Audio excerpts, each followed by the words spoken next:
Ça m'arrive souvent de vouloir faire un mock-up d'un certain produit et de ne pas trouver de mock-up gratuit, et donc de devoir faire mes mock-ups moi-même. Et apparemment, vu les commentaires que vous avez laissés, ça vous arrive à vous aussi.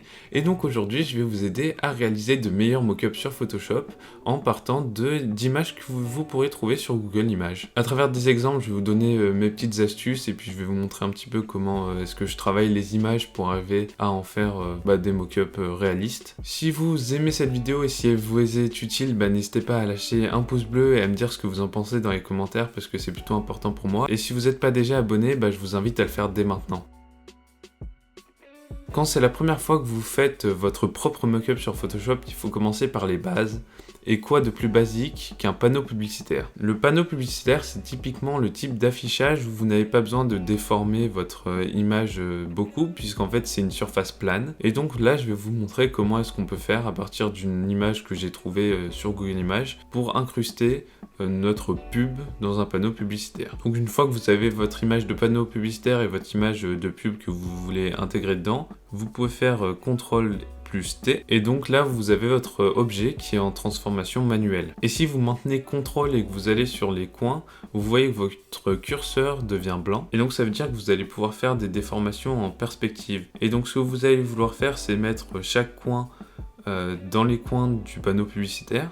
Et donc même si votre panneau publicitaire il a une perspective un peu différente, et ça va adapter l'image à cette perspective là sans avoir besoin de découper dans votre image. Et une fois que votre pub elle est ajustée, vous voyez que ça matche pas trop. Donc là vous allez vouloir rajouter par exemple une ombre ou des reflets. Donc pour l'ombre, moi ce que je vous conseille de faire, c'est d'aller dans les options de fusion et d'ajouter une ombre interne. Ensuite vous pouvez jouer avec les paramètres pour voir quelle profondeur vous paraît le mieux. Et pour faire un reflet, ma petite technique c'est d'appuyer sur CTRL et de cliquer sur l'icône du calque. Donc ce que ça va faire, c'est que ça va faire une sélection que là où s'applique votre pub. Et maintenant vous pouvez prendre le brush avec la couleur blanche sur un nouveau calque, vous appuyez en dehors du panneau dans l'extrémité, la diagonale droite par exemple, vous appuyez sur Shift et en même temps vous recliquez dans la diagonale en bas à gauche. Et ce que ça va faire, c'est que ça va faire une ligne toute droite en plein milieu de votre panneau, donc de la diagonale en haut à droite à la diagonale en bas à gauche. Et donc maintenant ce que vous allez faire, c'est que vous allez lui appliquer un flou gaussien, ça va diffuser le reflet, et puis ensuite vous pouvez toujours jouer sur l'opacité pour finaliser le rendu de votre reflet, mais vous allez voir que ça rajoute déjà un petit peu plus de réalisme et ça donne un effet plutôt sympa. Donc voilà, si c'est vos premiers mock-ups que vous faites tout seul, je vous conseille vraiment de commencer par là, des trucs très simples. Regardez un petit peu les petites choses que vous pouvez faire sur les surfaces planes, puisque c'est vraiment le plus simple, et à mon avis c'est vraiment en faisant ce genre de trucs qu'on apprend. Alors on passe à un deuxième exemple, ça c'est quelque chose qui est vachement plus avancé, et comme exemple je vais prendre un gobelet en carton, donc c'est quelque chose avec une forme cylindrique, donc il va y avoir un petit peu plus de déformation puisque la surface n'est pas plane forcément. Donc évidemment votre première étape c'est de détourer votre objet, donc ici le gobelet en carton, et moi ce que je fais c'est que je fais un rectangle ici qui fait plus ou moins la taille du gobelet, un petit peu plus grand de préférence, puisque c'est là où vous allez pouvoir implémenter votre design et c'est ce dont on va se servir pour intégrer sur le gobelet. Maintenant vous allez convertir ce calque en objet dynamique et puis vous pouvez double-cliquer dessus pour l'ouvrir. Donc c'est à ce moment là que vous pouvez travailler votre design, vos motifs, votre illustration dessus. Et puis quand vous allez l'enregistrer, ça va l'actualiser sur votre fichier où il y a le gobelet. Vous n'avez plus qu'à faire un clic droit et créer un masque d'écrêtage juste au-dessus de votre gobelet original. Donc ce que ça va faire, c'est que ça va appliquer votre design juste au gobelet. Comme pour le panneau, on va appuyer sur CTRL T, mais cette fois on va appuyer aussi sur un petit bouton en haut à droite qui s'affiche actuellement sur votre écran. Et donc ça va nous permettre de faire des déformations un petit peu plus spécifiques. N'hésitez pas à jouer avec les petites poignées, à rapprocher des trucs et à comprendre comment ça marche. Et moi en l'occurrence je vais juste faire un petit arrondi pour donner cet effet comme si c'était sur le gobelet et qu'il y avait une petite déformation puisque mon gobelet est un cylindre. Après avoir fait ça, vous avez plusieurs solutions. Soit vous pouvez rééclairer le gobelet totalement et créer votre propre ombre et vos propres highlights. Ou alors vous pourrez regarder comment a été éclairé le gobelet sur votre photo de base et reproduire ce même éclairage sur les motifs que vous avez fait. Donc pour ça, il y a plusieurs solutions, soit vous faites des calques de luminosité, soit vous peignez avec du noir ou du blanc pour faire les ombres ou les highlights. L'important c'est que ça ajoute du réalisme à votre mock-up. Et une dernière petite chose que vous pouvez faire, c'est un petit détail en plus, c'est que vous pouvez prendre une texture de carton, le même carton que sur votre gobelet, et l'appliquer sur votre illustration avec une opacité très réduite et un mode de fusion comme incrustation ou superposition. Vous pouvez tester plein de modes de fusion en fonction de ce qui marche le mieux pour vous. Je pense que ça rajoute un peu de caractère à votre illustration et ça fait que votre mock-up sera plus réaliste. Pour notre troisième et dernier exemple, on va prendre une bouteille d'eau pour parler des matières particulières et en l'occurrence là c'est du plastique transparent.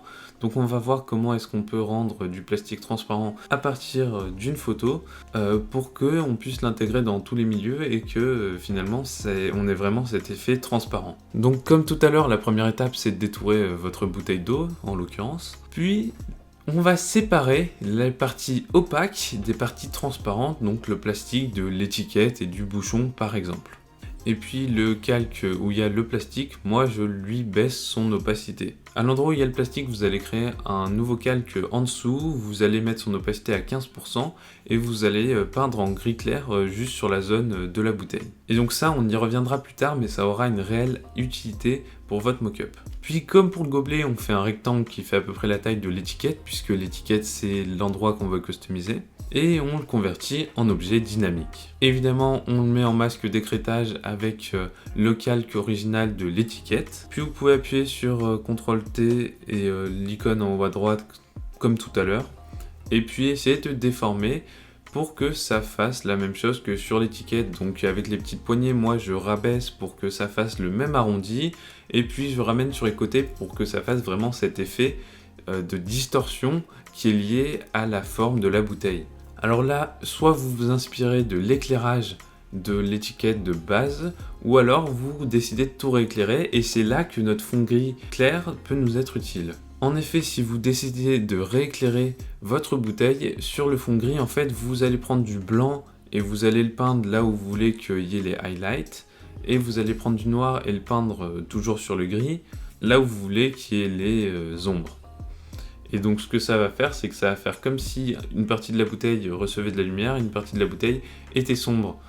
Et donc c'est grâce à ce calque gris que vous allez pouvoir rééclairer votre partie de plastique transparent. Finalement, ça va émuler le fait que le liquide reçoit plus de lumière à un endroit qu'à un autre. Puis évidemment, vous faites le même éclairage sur votre étiquette et sur votre bouchon. Et puis voilà, ça matche parfaitement. Si votre image de base a du grain, n'hésitez pas à rajouter sur votre design du grain aussi pour que ça ajoute du réalisme et que l'intégration passe mieux. Vous pouvez aussi désaturer de temps en temps vos designs. Vous verrez que désaturer le design, ça paraît toujours un peu plus réaliste. Donc vous pouvez aller dans les options de fusion et aller dans comparaison sur gris. Et là, vous allez vouloir enlever les parties claires pour les rendre plus transparentes. Et si vous appuyez sur Alt, et ben, ça va diviser votre curseur en deux et du coup, ça va faire une transition plus smooth et donc ça ne fera pas des bouts abrupts qu'on enlève parce que c'est dans les parties claires. Ça va rajouter encore un peu de réalisme à cette matière de plastique transparent. Et voilà, c'est tout pour aujourd'hui. Donc évidemment, les techniques que je vous ai données, elles ne s'appliquent pas qu'aux exemples que je vous ai donnés. Donc vous allez pouvoir le faire à peu près avec n'importe quel produit que vous avez envie de faire sous forme de mock-up. J'espère que ça vous sera utile. Si c'est le cas, n'hésitez pas à lâcher un pouce bleu et à me dire si je vous ai aidé dans les commentaires. Et puis n'hésitez pas non plus à vous abonner parce que ça me ferait super plaisir. Et moi je vous retrouverai bientôt pour une nouvelle vidéo. Salut!